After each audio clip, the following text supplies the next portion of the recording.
बिस्मिल्लाहिर्रहमानिर्रहीम। अल्लाहुम्मा सल्लि अला सय्यिदिना व मौलाना मुहम्मद व अला आलि सय्यिदिना व मौलाना मुहम्मद कमा सल्लैता अला इब्राहीम व अला आलि इब्राहीम इन्नका हमीदुम मजीद। जी मेरे व्यूअर्स, बहुत चीजें होती हैं उनको गुमराह किया जा सकता है और किया जाता है और कर रहे हैं वही जो खुद गुमराह है और गुमराह हो को ही गुमराह कर सकते हो। जेर मेरी तस्वीर के पीछे दाएं बाएं तस्वीर है। ये मेरे एक बड़े प्यारे दोस्त ने, मेरे क्लास फेलोज हैं, मैट्रिक तक मेरे साथ पढ़े। उन्होंने आज व्हाट्सएप पे ये तस्वीरें शेयर की हैं। अगर तस्वीरों को गौर से देखा जाए तो आपको नजर आएगा, लिखा हुआ है शबाना शौकत फॉरवर्ड। यानी शबाना शौकत ने ये फॉरवर्ड किया। अब किसी ने ये सोचने की कोशिश ही नहीं की कि ये किसने पहले इनको जनरेट किया। क्या ये डॉक्टर तो नहीं है जैसे आजकल फेक बनती हैं, तो ये फेक तो नहीं है। बस एक बात आई और आगे पहुंचा दी। मसलसल ऐसा ही हो रहा है हमारे माशरे में। और हम अंधों की तरह नबी पाक सल्लल्लाहु अलैहि वसल्लम की हदीस को बिल्कुल हमने अपने चेहरे को मजयन भी किया हुआ है रेश से। फिर भी हम पता नहीं क्यों गुमराह लोगों का साथ देते हैं और गुमराही में ही हमेशा खुश भी रहते हैं। हमें मालूम है कि ये लोग कैसे हैं। हमारे दिल भी गवाह देते हैं, हमारे जहन भी इस बात की गवाही देते हैं कि ये लोग झूठे हैं, मुनाफिक हैं। लेकिन इसके बावजूद बस पता नहीं क्यों हमारा दिल ही नहीं पे टिकता है। जहन तस्वीरें देखें, ये आप देखें जरा ऊपर, ये लिखा हुआ है family of justice Ijazul Ahsan attending PTI today Lahore. दूसरी तरफ अगर आप इस तरफ देखें, मिसेस जनरल रिटायर्ड फैज अमीर अटेंडिंग पीटीआई लाहौर टुडे। नीचे अगर तस्वीर में देखें, relative of justice Mazahar Ali Akbar Naqvi Lahore today. यानी ये वही बात जो मरियम ने जलसे में कही थी फैज अमीर और ये मुजाहर अली अकबर नकवी और एजाजुल एहसन के बारे में। वो एक बयानिया बना रहे थे। उन्हें नजर आ रहा था कि हमने इलेक्शन में नहीं जाना और ये लोग इलेक्शन की तरफ हमें खींच के लाएंगे और इलेक्शन होगा 90 दिन।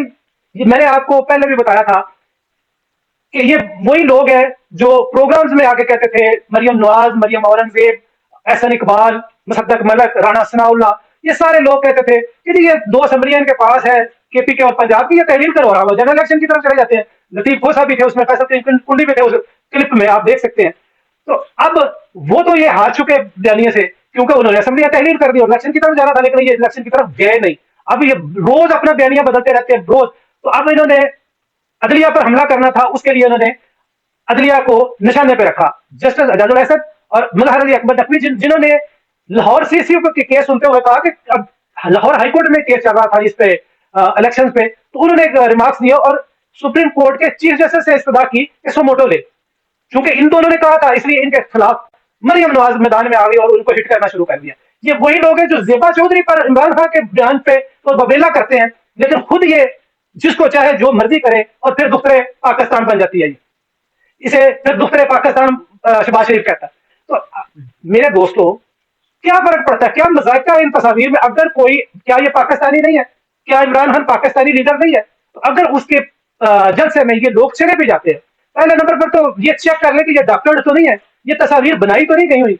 अगर बनाई गई हुई है तो कम से कम उस हदीस के माफिक कि सुनी सुनाई बात आगे फॉरवर्ड ना करो, तो ये कम से कम इस पे तो अमल कर लिया करे। अगर बिलफर्ज ये डॉक्टर नहीं है तो इसमें क्या मुजायका है कि आप अपनी ख्वाहिश रखते हैं, आप अपने घर के सरबराह हैं, तो आप क्यों किसी पार्टी के साथ वाबस्ता है? आप मुलाजमत भी करते हैं तो क्यों वाबस्ता है?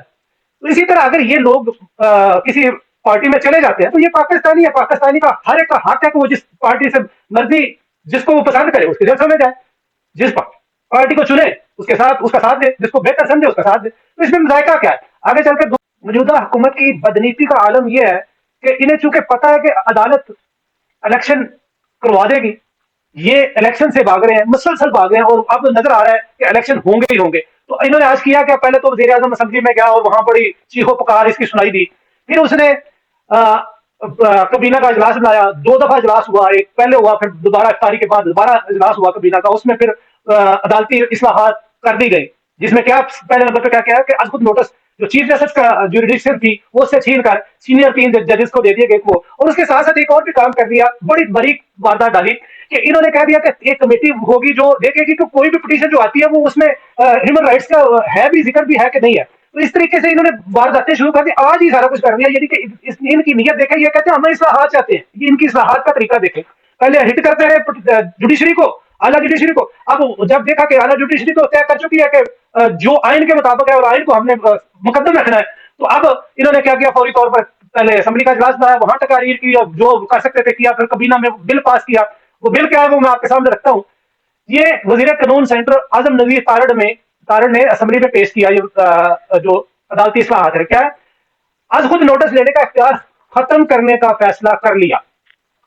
सोमोटा का फैसला 3 रुकनी सीनियर जजेस की कमेटी करेगी। वफाकी कबीना की मंजूरी के बाद अदालती इस्लाहात का तरमीमी बिल कौमी असम्बली में पेश, यानी आज ही सारा कुछ हुआ और आज ही पेश भी होगा। स्पीकर ने bill law and justice committee को भेज भी दिया। इस पेश कैसे किया वजीर कानून ने? आजम नजीर तारिड़ ने supreme court practice and procedures में तरमीम का बिल कौमी असम्बली में पेश किया। खिताब करते हुए आजम नजीर तारिड़ ने कहा कि हमने वो दौर भी देखा जब मामूली बातों पर सुमोटो नोटिस ले लिया जाता है। ये वही नून लीग है जो वो जो इफ्तिखार चौधरी था उसकी उस बहाली के लिए तहरीक चलाते हैं, और वो खुद आज खुद नोटिस लेता रहा, और इतने आज खुद नोटिस लिया उसका जिक्र नहीं है क्योंकि वो अपने मर्जी का बंदा था। इसलिए वजीर कानून ने मजीद कहा कि वजारत कानून ने अदालती इस्लाहात का बिल कबीना में पेश किया, कबीना ने मंजूर कर लिया। यानी कि कबीना है उसने तो पास ही करना था, सारे तो वही बैठे, चोरे चक्के तो सारे बैठे हुए उसमें। इनका कहना था कि सुप्रीम कोर्ट के मौजूदा रूल्स में सो मोटो लेने का इख्तियार चीफ जस्टिस के पास है। खुद ही आजम नजीर तारिड़ ने क्या कहा कि सुप्रीम कोर्ट अपने रूल्स खुद रेगुलेट करती है, यानी वो खुद रेगुलेट करती है, और ये उनको रेगुलेट करने के लिए आप इन्होंने फौरी तौर पे उनको कंट्रोल करने के लिए सारा कुछ किया ताकि इलेक्शन ना हो। लेकिन ऐसा होगा नहीं इंशाल्लाह, इलेक्शन 90 दिन में ही होंगे और 30 अक्टूबर को ही होंगे। आप तैयारी रखें, तैयारी करते रहे। तमाम एमपीएस जो इलेक्शन जिन्होंने लड़ना है वो तैयारी करें, इलेक्शन इंशाल्लाह होगा। 184(3) में सुप्रीम कोर्ट किसी मुकदमे में आज खुद नोटिस लेती है। उन्होंने कहा कि आज खुद नोटिस के इस्तेमाल से सुप्रीम कोर्ट के वकार को नुकसान पहुंचा। हमने वो भी दौर देखा जब मामूली बातों पर सो मोटर ले लिया जाता था। उन्होंने कहा कि माजी में बहुत सारे केसेस में नजरसाजी अपील सुनने में ताखीर की गई। गुज़िश्ता रोज 2 जज साहबान का जो मौक़िफ़ आया इसने मज़ीद तशवीश पैदा कर दी। यानी वो जो मंसूर अली शाह साहब और जस्टिस जमाल मंदोखेल ने बात की थी वो और वो भी देखा अचानक आया। यानी फैसला तो वो काफी देर पहले दे चुके थे पिछले केस में, लेकिन वो कल चूंकि आज ये केस शुरू हो गया, कल से आज दूसरा दिन था इसी का इलेक्शन के बारे में जो इलेक्शन कमीशन ने 8 अक्टूबर पर पोस्टपोन कर दिया था, तो उस पर फौरी ये सारा कुछ हो रहा है। और आज ये इन्होंने अदालती तरमीम का बिल भी पेश कर दिया और वो असेंबली से भी होके अब कमेटी के पास भी चला गया। इतनी तेजी, इतनी सूरत 11 माह से अवाम के लिए कुछ नहीं किया। जो अवाम के दर्द रखते थे अवाम के लिए कुछ नहीं किया, उनकी जिंदगी जीवन कर दी, उन्हें परेशानियों में धकेल दिया, महंगाई इतनी कर दी कि चंद करोड़ों से अब 10 करोड़ के करीब आबादी हो गई जो खतरे गुर्बत से नीचे चली गई। और ये इन्होंने किया, और क्या यही रहे कि हम लोगों के लिए कार्य अपने लिए रहे, और यही बदनीयती है कि इतनी तेजी इतनी सूरत से ये कार्य। आजम नजीर तारिड़ ने कहा कि आज खुद नोटिस का मामला कम से कम 3 रुकनी बेंच को भेजा जाए। आज खुद नोटिस में 3 सीनियर जजेस में जिनमें चीफ जस्टिस भी शामिल होंगे। स्पीकर कौमी असेंबली राजा प्रदेश ने रूलिंग ये दी कि सुप्रीम कोर्ट से मतलब तरमीमी बिल कमेटी को भेजा जाता है। सुप्रीम कोर्ट इससे मतलब दोनों तरमीमी बिल कमेटी को भेजे जाते हैं। उन्होंने मजीद कहा कि ऑर्डर ऑफ द डे ये था कि सुप्रीम कोर्ट से मतलब बिल आज ही पास किए जाए, यानी आज ही इन्होंने सारा कुछ करना था। ऑर्डर ऑफ द डे भी यही है। ये सारा कुछ इन्होंने बनाया सिर्फ अपनी चलाकियों के लिए, अपनी बचत के लिए, अपनी हिफाजत के लिए, कौम के लिए नहीं।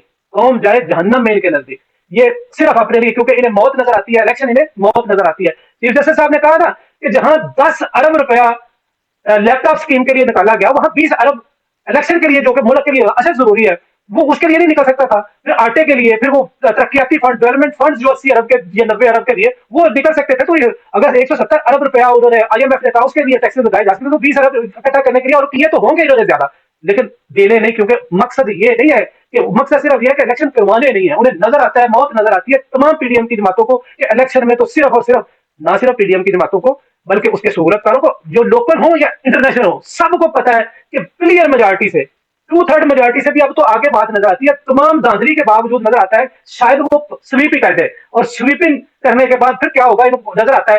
फिर आप बार बार मैं आपको कहता हूं कि देखिए खुरम दस्तगीर ने क्या कहा था, जुएल लतीफ ने क्या कहा था, बंद कमरे में क्या दिखाया गया कि 10 साल के लिए इमरान खान रहेगा और हम जेलों में होंगे। तो ये अपने जेलों से बचने के लिए ये कह रहे हैं। इसीलिए शहबाज शरीफ ने कहा था इमरान खान को फैसला करना पड़ेगा कि इमरान खान को रोकना है, हर सूरत इमरान खान का फैसला करना पड़ेगा।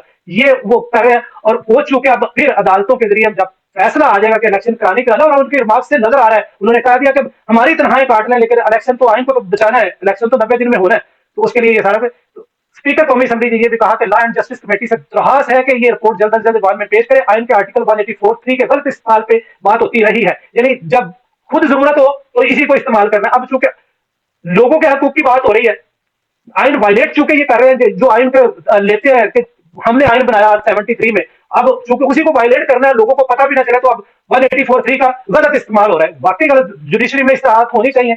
इनका कहना था कि बहुत से अहम कौमी असासे प्राइवेटाइज कर दिए या आलमी मुआहदे हुए ने आर्टिकल 183 के जरिए रोक दिया गया। स्पीकर कौमी असम्बली ने इजलास कल दिन 11 बजे तक मुलतवी कर दिया, यानी कि उन्होंने फौरी तौर पर कबीना से भी करवा लिया, असेंबली में भी पेश कर लिया। असेंबली में अपोजिशन तो है नहीं, राजा रियाज जो मुस्लिम लीग नवाज की टिकट पे इलेक्शन अगला लड़ने के लिए जो राजी है, उनसे टिकट मांग रहा है, वो अपोजिशन लीडर, और उन्होंने सारा कुछ कर लिया। तो कल 11 बजे तक ये, अब कमेटी से भी ये पास करवा लेंगे, लेकिन फिर भी कुछ नहीं होगा, ये भी जाएगा कोर्ट में, और कोर्ट में इसको भी स्ट्राइक डाउन कर दिया जाएगा, मुअत्तल कर दिया जाएगा। क्यों? ये बदनीति है इसलिए। एक वो दौर था जब इमरान खान के दौरे हुकूमत में कोरोना वबा ने गिर डाली। उस बंदे ने देखा कि लोगों के घरों में चूल्हा बंद हो रहा है, तो उसने हर फैमिली को जो मुतासरीन में थी, जो इतना इनकम नहीं थी, उनको, फैमिलीज को, लेडीज को स्कूलों में बुलाया और वहां उनके अकाउंट खोले, और उनको, यानी कि उनकी इज्जत नफ्स भी मजबूत ना हो और उनकी रोजी रोटी का भी बंदोबस्त हो जाए। और हर फैमिली को 14,000 महाना दिया कोरोना के ड्यूरिंग। जबकि ये जो हुकूमत है, जो अवामी हुकूमत, जिन्हें 30 साल से हुक्मरान पार्टी है और तमाम पार्टियां पुरानी है, ये क्या कर रही है? रमजान पैकेज के नाम पर लोगों को जलील किया जा रहा है। सैकड़ों बंदे, औरतें और मर्द जख्मी हो चुके हैं, और तकरीबन 8 लाशें उठाई जा चुकी हैं, जिनमें औरतें ज्यादा है। यानी इतने लोग जान की बाजी हार गए सिर्फ आटे के हसूल के लिए। ये आटा जो कि 648 रुपए की 10 किलो का बैग डीसी काउंटर पर मिल रहा था, वो भी 1100 कितने का कर दिया, और फिर ये फ्री कर दिया। और फ्री जिनको दे रहे हैं, वो मीलों लंबी लाइनें लगी हुई हैं, और इतनी गर्मी और उस हबस में औरतें गिर गिर कर मर रही। फिर भगदड़ मची जाती है, और उस भगदड़ में और जानी नुकसान हो रहा है। ये सस्ती शोहरत के हामिल लोग हैं, ये सिर्फ सस्ती शोहरत चाहते हैं। और फिर इनके जो सपोर्टर हैं, वोटर्स हैं, जो वो लाइलग लोग हैं, वो लफ्ज मैं नहीं बोलना चाहता जो अक्सर लोग बोलते हैं, लेकिन इतने ज़हनी पस्ती का शिकार है कि ये सोचते नहीं कि हम इंसान हैं, और हमारे साथ ये लोग क्या करते हैं। फिर वो कहेंगे जी इन्होंने सड़कें बनाई, इन्होंने ये किया, इन्होंने लोगों को राशन दिया। वो अच्छा था जिसने इज्जत नफ्स लोगों की बरकरार रखी और 14,000 पर मंथ दिया, या वो अच्छे हैं जो 2,000 दे के बार बार वो आती थी, कहती थी 2,000 दिया, 2,000 दिया, वो अच्छे। गौर करें आप लोग, अपनी इज्जत के बारे में सोचें। तो ये सस्ती शोहरत के चीप चीप लोग हैं, चीप लोग हैं, और इन लोगों के गुमराही में ना आया करें। बहुत सी खबरें हैं, इंशाल्लाह आपके साथ शेयर करूंगा। अब तक के लिए इतना ही, दुआ में याद रखिएगा। अपने चैनल को भी याद रखें, सब्सक्राइब करें, लाइक करें, कमेंट करें, और अपने दोस्तों के ग्रुप में शेयर करें। अल्लाह।